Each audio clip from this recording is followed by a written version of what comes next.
안녕하세요. 이명신 목사입니다. 한 주간도 평안히 잘 지내셨죠? 요즘 날씨가 많이 좋아졌는데요. 깊어가는 가을만큼 우리의 성경 읽기도 더 깊어지고 풍성해지길 기도하겠습니다. 오늘은 두 번째 시간입니다. 성경 통독에서 가장 중요하다고 볼 수 있는 역사서를 개관해 보도록 하겠습니다. 우리가 읽는 구약 성경은요, 단순한 책이 아닙니다. 연구를 하고 또 공부를 해보면요, 이게 굉장히 짜임새 있는 책이라는 걸 알게 됩니다. 그렇기 때문에 우리가 그 짜임새에 맞춰서 성경을 읽으면요, 더 효과적인 통독이 가능해진다는 것이죠. 이렇게 구약 성경은 나름의 구성과 장르를 갖고 있는데요. 오늘 그것이 무엇인지 먼저 살펴보도록 하겠습니다. 자, 먼저 구약 성경의 구성을 보겠습니다. 첫째로 우리 개신교의 구약 성경은요, 모두 39권이고요. 총 929장으로 편성되어 있습니다.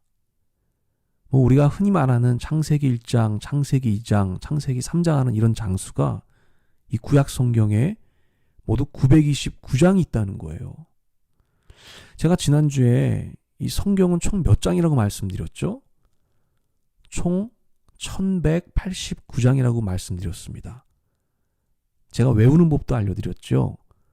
성경은 일일이 파고 들어가야 된다.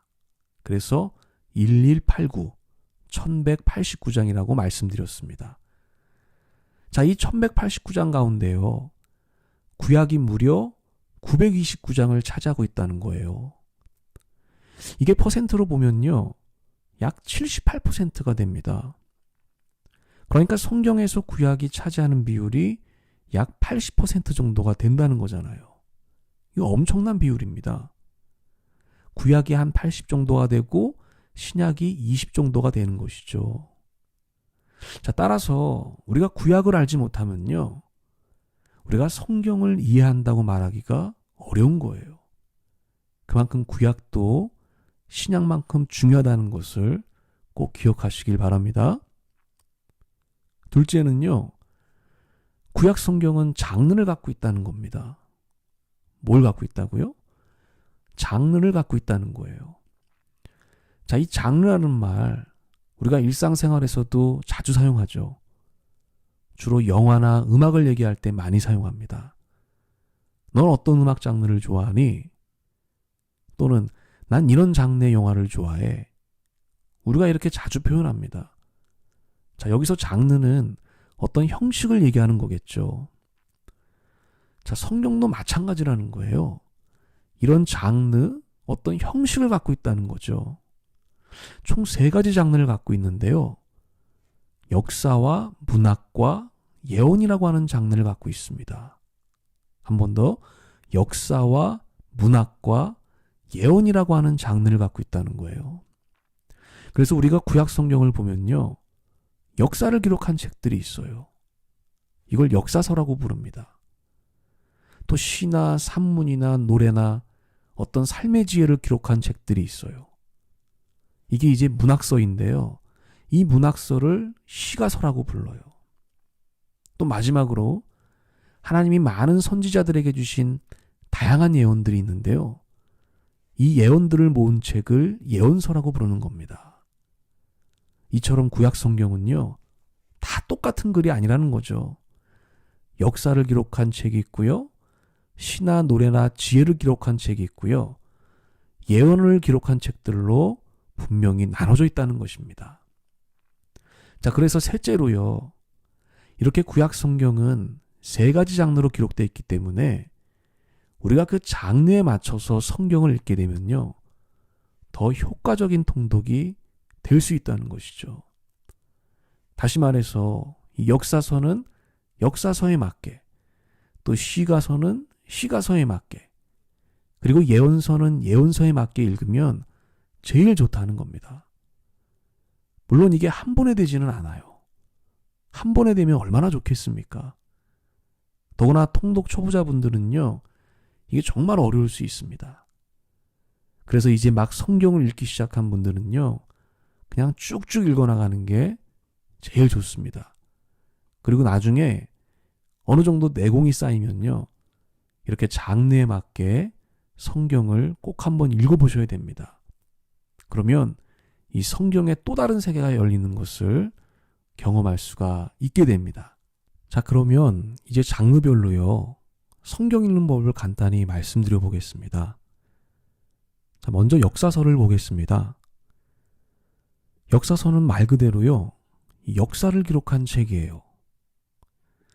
이 역사라는 건 이야기잖아요. 여러분, 이 이야기에서 가장 중요한 게 무엇일까요?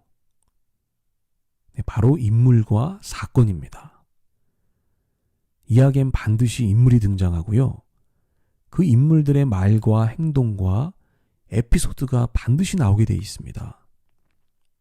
그래서 우리가 역사서를 읽을 땐 이 인물과 사건에 주목하면서 읽으면 됩니다. 자, 그 다음엔 시가서입니다. 시가서는 이 구약 성경의 문학서라고 할 수 있죠. 다양한 시나 노래나 산문들이 나옵니다. 자, 그럼 이런 문학에서 가장 중요한 것은 무엇일까요? 바로 은유와 비유와 지규입니다. 자, 우리가 시가서를 읽어보면요, 이런 문학 기법들이 정말 많이 나옵니다.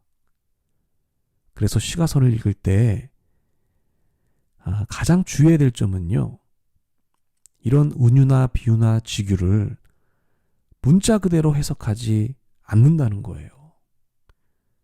이것들을 문자 그대로 해석하면요, 말이 안 되는 경우가 참 많습니다.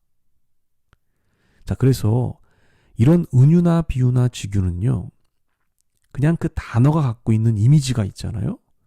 그 이미지를 그대로 받아들이는 게 제일 좋습니다. 자, 제가 예를 하나 한번 들어볼게요. 자, 이런 표현이 있습니다. 잔잔한 호수와 같은 그대의 눈동자.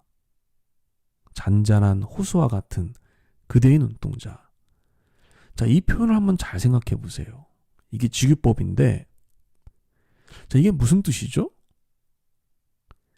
그대의 눈동자가 잔잔한 호수와 같다는 거잖아요. 자, 이때 우리는 이 잔잔한 호수의 이미지를 그냥 그대로 받아들이면 돼요. 잔잔한 호수의 이미지가 어떻습니까? 조용하죠? 또 고요합니다. 그리고 아늑합니다. 자, 이게 그대의 눈동자가 마치 그와 같다는 거예요. 고요한 눈동자, 아늑한 눈동자, 또 그윽한 눈동자라는 것이죠. 그걸 표현하기 위해서 이 잔잔한 호수의 이미지를 사용한 것이죠. 자, 그런데 이거를 이제 문자 그대로 해석하면요, 이게 배가 산으로 갈 수 있습니다. 뭐 예를 들면 이런 겁니다. 자, 호수의 정의와 특징을 생각해 보면 이 호수는 짠맛이 없는 담수죠. 자, 그런데 그대의 눈동자가 이 호수와 같다고 했으니까 염분이 없는 담수와 같다? 그게 그대의 눈동자다? 그러면 저 사람은 짠물이 없다는 뜻이니까 눈물이 없다는 뜻인가? 이렇게 해석할 수도 있다는 거죠. 그리고 그러면 이 사람은 눈물이 없는 사람이네. 그러면 이 사람은 참 매정한 사람일 수 있겠구나. 이렇게 점점 그 해석의 의미가 이제 산으로 갈 수 있다는 거예요. 여러분, 이렇게 해석을 들으면 어떤 느낌이 듭니까? 뭔가 해석이 잘못됐다는 거를 이게 직감적으로 알 수가 있습니다. 자, 이처럼 제가 뭐 간단한 예를 들었는데, 이렇게 비유나 은유나 지규를 이렇게 문자 그대로 해석을 하게 되면, 또 그렇게 시도를 하게 되면 그 의미가 이제 산으로 갈 수 있다는 것을 제가 말씀드리는 겁니다. 그냥 그 단어가 가진 그 고유의 이미지를 그대로 받아들이시는 게 이 시가서를 읽는 가장 좋은 방법이라는 거죠. 자, 마지막으로 예언서입니다. 이 예언서는 이제 여러 선지자들이 하나님께 받은 예언 모음집입니다. 예언서를 읽을 때는요, 이 문자 그대로 읽어야 할 때가 있고요, 또 상징으로 읽어야 할 때가 있습니다. 그런데 이 두 개가 아주 절묘하게 섞여 있는 게 이 예언서예요. 그래서 일반적으로 이 예언서를 해석하는 게 가장 복잡합니다.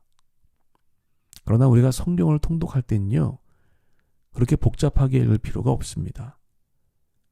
우선 문자 그대로 읽으시고요. 또 어떤 환상이나 상징이 나오면요, 그 이미지가 좋은 이미지인지 아니면 나쁜 이미지인지만 파악하고 넘어가시면 됩니다. 자, 이렇게 예언서를 읽으면요, 일단 통독을 하는 데는 크게 어려움이 없을 것입니다. 더 자세한 방법은요, 제가 예언서 개관할 때 조금 더 말씀드리도록 하겠습니다.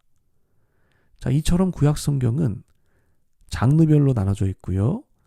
그 장르 형식에 맞게 성경을 읽으면 더 효과적으로 읽을 수 있다는 것을 말씀드립니다.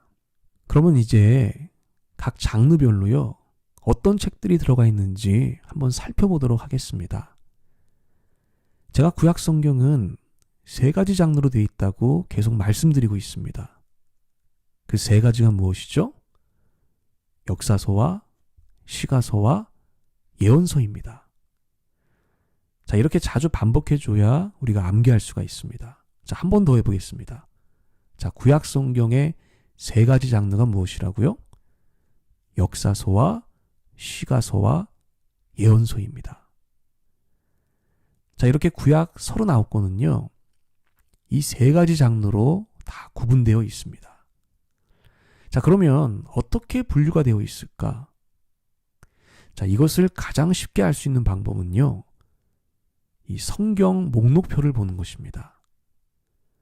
자, 구약 성경 맨 앞장에 보면요, 이 성경 목록표가 있어요. 이 성경 목록은요, 이렇게 아무렇게나 짜여진 게 아니에요. 정확히 장르별로 짜여진 목록표입니다. 자, 그래서 이 목록표를 한번 참고하시면서 우리가 역사서부터 한번 살펴보도록 하겠습니다. 자, 역사서는 총 17권이에요.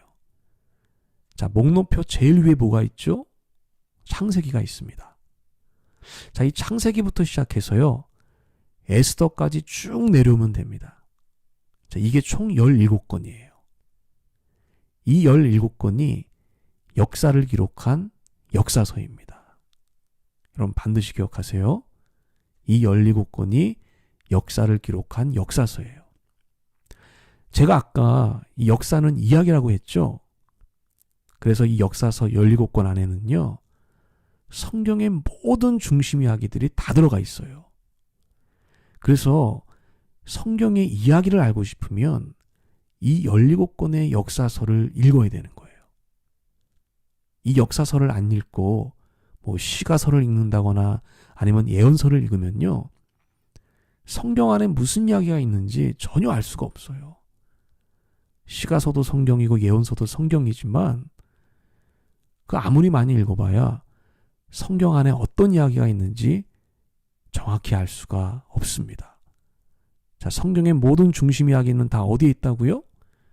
역사서 17권에 있다는 겁니다. 자, 그래서 이 역사서가 구약 성경의 뼈대가 되는 거예요. 모든 이야기들이 다 들어가 있기 때문에 뼈대가 되는 것이죠. 자, 따라서 우리가 성경을 통독할 때 이 역사서를 잘 읽어야 돼요. 그래야 전체 이야기의 흐름을 잡을 수가 있기 때문입니다. 자, 그 다음엔 시가서를 보겠습니다. 아까 역사서가 어디까지였죠? 에스더까지였잖아요. 자, 에스더 다음이 뭡니까? 욥기입니다. 자, 이 시가서는 이 욥기부터 아가서까지입니다. 자, 욥기, 시편, 잠언, 전도서, 아가서, 이렇게 5권이 시가서가 되겠습니다. 자, 이 5권 안엔 뭐 다양한 시도 있고 노래도 있고 산문도 있고 또 삶의 지혜들이 아주 빼곡히 기록되어 있습니다.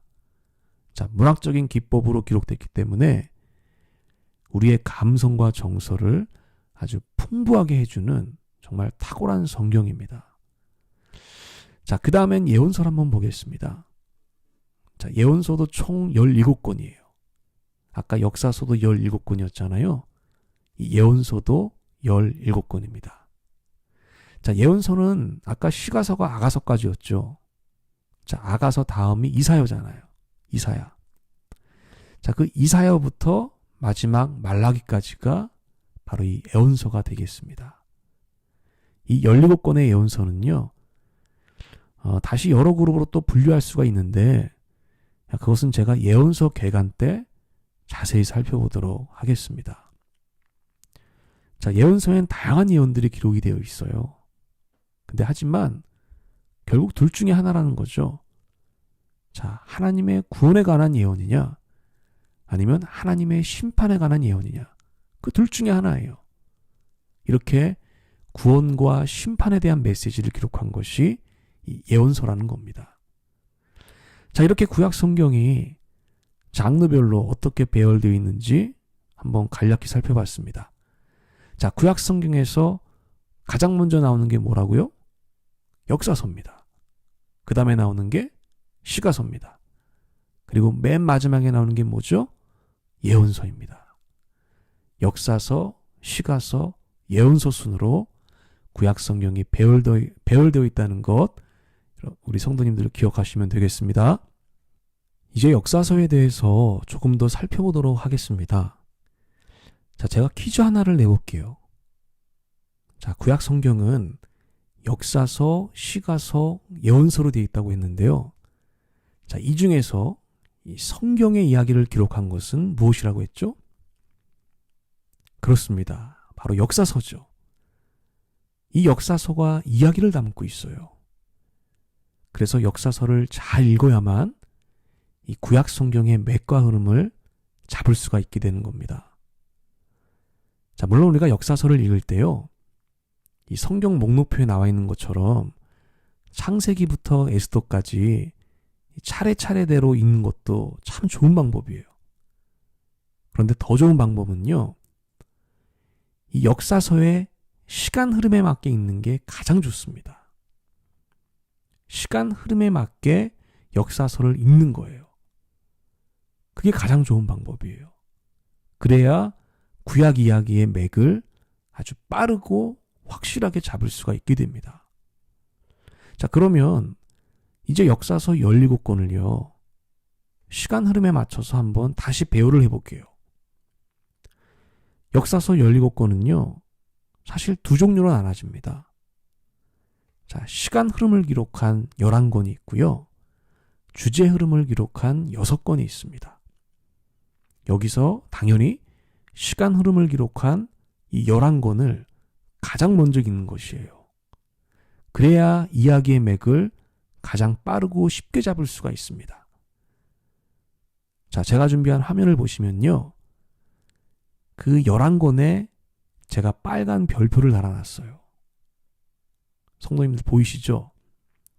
예, 그걸 순서대로 가장 먼저 읽는 것이 제일 좋은 방법이에요. 자, 이 순서대로 역사서를 통독하면요, 구약 이야기의 그 중심 흐름을 금방 잡을 수가 있게 됩니다. 자, 그 11권이 무엇이죠? 자, 창세기, 출애굽기, 민수기, 여호수아, 사사기, 사무엘상, 사무엘하, 열왕기상, 열왕기하, 에스라, 느헤미야입니다. 이 순서대로 읽어야 한다는 거예요. 이 순서를 기억하시고 한번 이 순서대로 읽어보세요. 그러면 성경 이야기의 중심 흐름이 아주 잘 잡히는 것을 알게 되실 겁니다. 자, 그러면 이 주제 흐름을 기록한 나머지 6권은 무엇일까요?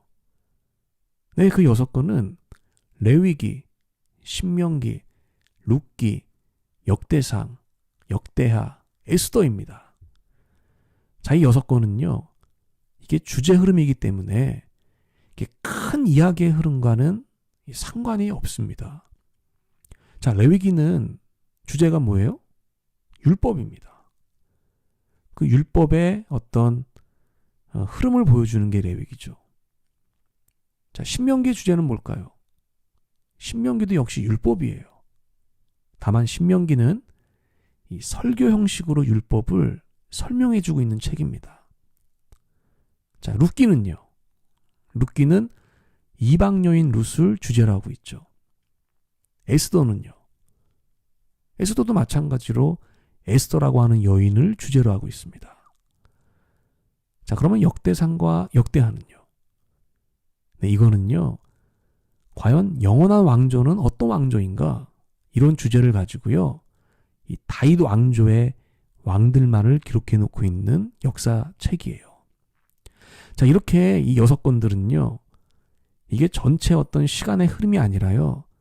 특별한 주제를 가지고 기록한 역사책이기 때문에 전체 이야기의 맥을 잡는 데는 크게 상관이 없다는 것이죠. 그래서 그냥 읽고 싶을 때 따로 읽으시면 됩니다. 자, 다만 레위기는 이 출애굽 이후에 이 시내산에서 받은 내용이니까 출애굽기랑 같이 읽으면 좋겠고요. 신명기는 모세가 출애굽 2세대들에게 그 율법을 설명하고 선포한 설교잖아요. 그러니까 민수기와 함께 읽으면 좋습니다. 시기적으로 볼 때요. 또 룻기는 이 사사시대를 배경으로 하니까 역시 사사기와 함께 읽으면 좋고요. 그리고 역대상과 역대하는 이 왕들의 이야기니까 열왕기상과 열왕기하와 같이 읽으면 좋겠습니다. 그리고 마지막으로 에스더는요. 이게 에스라 시대와 가깝거든요. 그래서 에스라와 함께 읽으면 괜찮습니다. 자, 화면을 보시면 제가 이 6권도 이 순서 표시를 다 해놓았습니다. 그 표시를 참고해서 역사서를 한번 읽어보시기를 바라겠습니다. 자, 그러면 이제 이 시간 역사서 11권의 핵심 내용을 한번 간략히 개관해 보도록 하겠습니다. 자, 이 내용만 잘 알아도요, 구약 성경의 큰 흐름을 잡을 수가 있습니다.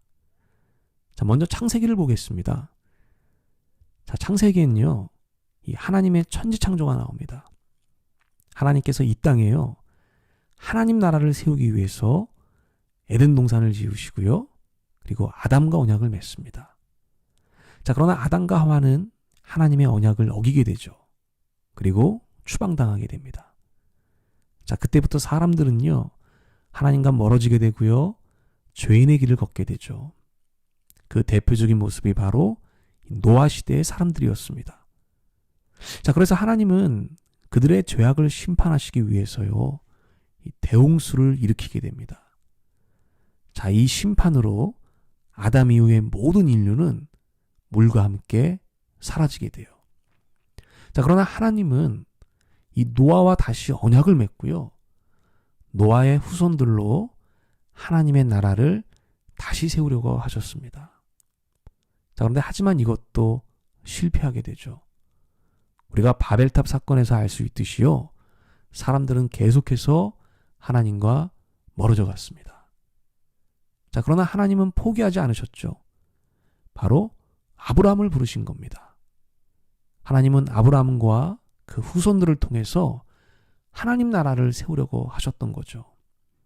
그래서 아브라함과 언약을 맺으시고요, 가나안 땅을 후손들에게 주겠다고 약속하셨습니다.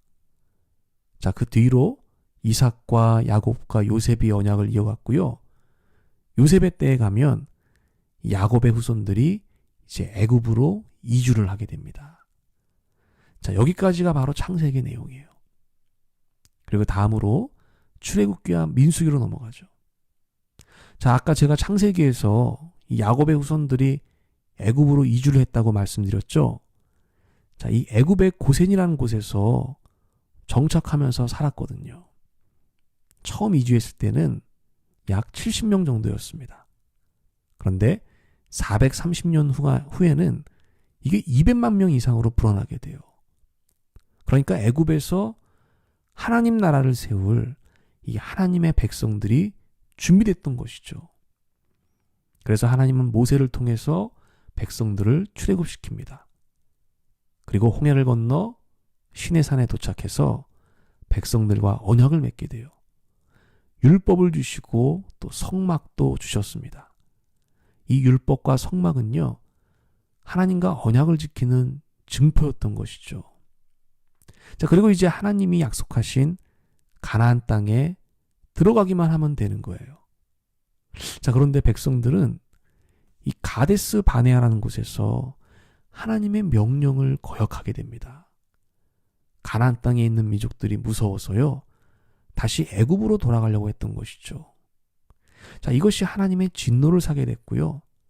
그 벌로 이 모세를 포함해서 출애굽 1세대들은 광야에서 유리방황하다가 모두 죽게 됩니다. 자, 이것이 출애굽기와 민수기의 핵심 내용이에요. 자, 이제 그 다음으로 여호수아와 사사기로 넘어가죠. 자, 출애굽 1세대가 광야에서 다 죽고 이제 출애굽 2세대는요, 여호수아와 함께 가나안 땅에 들어가게 됩니다. 여리고성을 비롯해서 성공적인 아주 정복 전쟁을 다 수행하게 되죠. 그리고 12지파는요, 땅을 분배받아서 이 가나안 땅에 정착하면서 살아가게 됩니다. 여러분, 이것은요, 약속의 땅 그 가나안에서 하나님의 백성들이 하나님의 나라를 세우게 된 거예요. 즉 하나님의 나라가 실현된 것이죠. 때문에 이 시기는요, 이게 영광의 때였고 또 언약의 성취의 때였습니다. 이제 하나님 나라를 부흥시키면 되는 거예요. 그런데 이스라엘 백성들은요, 그 하나님 나라를 부흥시키지 못했어요. 오히려 백성들은 범죄하고 타락하게 됩니다. 그리고 그 타락과 함께 혼돈의 이 사사시대를 보내게 되는 것이죠. 이제 사무엘상과 사무엘하를 살펴보겠습니다. 자, 이 사무엘상하에 오게 되면요, 이제 백성들이 왕을 요구해요. 그래서 이제 왕정시대가 열리게 됩니다. 그래서 이 사무엘상하는요, 사울 왕과 다윗 왕의 이야기입니다. 자, 이 사울 왕은 두 번의 불순종 때문에 하나님께 버림을 받게 돼요. 그리고 죽는 날까지 이 다윗을 미워하고 시기하고 질투하게 됩니다. 그러나 사울의 뒤를 이은 다윗 왕은요, 하나님 마음에 합한 자였어요. 그래서 하나님은 다윗과 언약을 맺게 되죠. 그것이 그 유명한 다윗 언약입니다. 이게 무슨 언약이죠? 하나님이 다윗 왕조를 영원히 지켜주신다는 거예요. 자, 이렇게 다윗은 하나님의 축복 속에서 가장 강력한 이스라엘을 만들게 됩니다. 바로 하나님의 왕국인 이 다윗 왕국이 실현했던 거예요. 자, 그런데 그렇게 찬란한 시기를 보내고 있을 때 이 다윗 왕이 범죄를 하게 돼요. 몇 번의 범죄가 있는데 가장 유명한 사건이 그 밧세바 간음 사건이죠. 자, 이 범죄 때문에 다윗의 가정이 흔들리게 되고요. 이스라엘 나라도 이제 분열의 조짐을 보이게 됩니다. 자, 그리고 열왕기상과 열왕기하로 이제 넘어가게 돼요. 자, 다윗의 뒤를 이어서 솔로몬이 왕이 됩니다. 자, 이 솔로몬은 성전을 건축했고요. 하나님의 축복을 받아서 이스라엘 최고의 전성기를 만들어냈습니다. 다윗 왕 때보다 더 큰 전성기를 만들어냈어요. 자, 그런데 이 솔로몬도요, 그렇게 잘 나갈 때 우상과 이방인 아내를 맞이하게 돼서 하나님의 심판을 받게 됩니다. 자, 그 벌로 나라는 둘로 분열이 되게 돼요. 북이스라엘과 남유다로 나눠지게 됩니다. 자, 그래서 이렇게 각자의 역사를 걷다가요, 북이스라엘은 아수르에 의해서 멸망당해요. 그 이후로 이 북이스라엘 사람들은요, 역사에서 완전히 사라지게 됩니다. 더 이상 성경에서도 나오지 않아요. 그리고 이제 그 후에 남유다는 이 바벨론에게 멸망을 당하고요, 이제 많은 유대인들이 바벨론으로 끌려가게 됩니다. 자, 여기까지가 열왕기상 하의 내용이에요. 자, 그리고 이제 에스라와 느헤미야로 넘어가는데요. 에스라와 느헤미야는 이 포로 생활 이유를 다루고 있습니다. 자, 바벨론에서의 포로 생활은 70년이었죠. 하나님이 정하신 기간이었어요. 70년. 자, 이 70년이 끝나자 유대인들은 이제 고향 땅 예루살렘으로 돌아올 수가 있었습니다. 고레스 칙령에 의해서. 자, 총 3번에 걸쳐서 유대인들이 돌아왔죠. 1차는 수룹바벨을 통해서, 2차는 에스라를 통해서, 3차는 느헤미야를 통해서 많은 유대인들이 고향 예루살렘으로 귀환하게 됩니다. 자, 고향 땅에 돌아와서 뭘 했습니까? 다시 성전을 건축했고요. 유대인 사회를 재건하게 됩니다. 자, 이렇게 재건하는 내용으로요, 이 구약 성경 역사서의 모든 내용이 이제 끝을 맺게 되는 것이에요. 이게 창세기부터 느헤미야까지의 이야기입니다. 이것은 하나님 나라의 관점으로 본 역사서의 신학 주제들입니다. 자, 왼쪽 칸에 있는 것이 이 시간 역사서 11권이고요. 오른쪽에 있는 것이 주제 역사서 6권입니다. 그래서 제가 각각 그 해당 신학 주제들을 아주 간결하고 짧은 문장으로 한번 정리를 해봤는데요. 지금까지 제 이야기를 듣고 이 시간 역사서 11권의 주제를 한번 쭉 읽어보시면 전체 윤곽을 더 잘 잡을 수가 있을 것입니다. 한번 여러 번 듣고 계속 읽어보시기를 바랍니다. 이제 강의를 마무리하도록 하겠습니다. 자, 오늘 강의는 이 성경 통독을 위한 역사서 개관이었습니다. 이 역사서는 성경의 맥을 잡기 위해서 가장 중요합니다. 역사서에 어떤 책들이 있고 또 그 책들이 무슨 이야기를 하는지 반복적으로 보시기를 바랍니다. 그렇게 반복하다 보면요, 어느덧 구약 전체 이야기에 대한 맥을 잡을 수 있을 것입니다. 그렇게 되면 이 성경을 읽는 게 더 재밌고 즐거워집니다. 우리 모든 성도님들이 그렇게 되도록 제가 기도하겠습니다. 아직 성경 통독을 시작하지 못한 분이 계시다면 지금 당장 성경 통독을 시작해 보시길 바랍니다. 우리는 할 수 있습니다. 또 하나님께서 순종하는 자들에게 귀한 은혜와 능력과 지혜를 주실 것입니다. 이번 한 주도 말씀과 동행하는 우리 모두가 되기를 기도하겠습니다. 이번 주도 경청해 주셔서 감사드립니다. 다음 이 시간에 또 만나 뵙겠습니다. 모두 평안하시길 축복합니다.